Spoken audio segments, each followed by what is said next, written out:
Here we go. So you can also find this by factoring. We're going to talk about the zero product property. Just know that anything times zero is zero. So that's where the factoring comes into play. Find the zeros of each function by factoring. Let me scooch it so you can't even see it. X squared minus 8x plus 12. I love factoring. So remember, you look at the last number first. Positive 12, the factors of 12 would be 1 times 12, 2 times 6, or 3 times 4. We're looking for a set that can add up to that middle number, negative 8. So the way you're going to multiply to positive 12 is if they are both the same sign. So they either need to both be positive or both be negative. If they add up to negative 8, then our only options are to have them both be negative, be minus. So which set adds up to negative 8? Negative 2 and negative 6. So to factor that, oops, yeah, all right.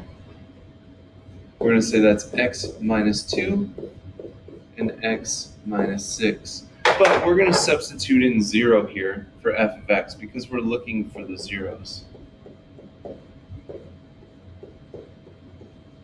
Now the very formal way to do this is we could set up two equations. We could say x minus 2 equals 0 and x minus 6 equals 0.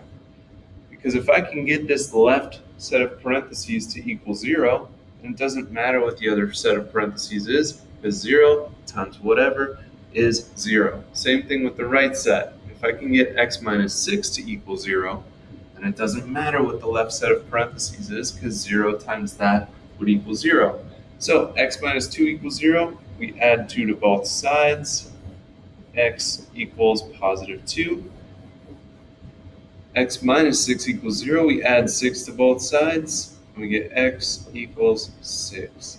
But once you get comfy with these, you'll see that if it says x minus 2 in parentheses, then x is just the opposite. It would be positive 2. If it says x minus 6, then x would be positive 6. So let's try that out on this one. Now, there are not 3 terms on B, so we can just look for the greatest common factor. I'm just going to go ahead and substitute in 0 for g of x right now. 3x squared and 12x, 3 goes into both of those, and they also both have an x. So we'll kick out the 3x. 3x times x would give us the 3x squared, and 3x times positive 4 would give us that positive 12x. Now same thing here, we can set up two equations. 3x equals 0, or x plus 4 equals 0. Now to solve 3x equals 0, you just divide by 3. 0 divided by anything is 0. Over here, you subtract your 4. X equals negative 4. So here are both of your zeros here. If you ever just have an x hanging on the outside with any number, that x can equal 0.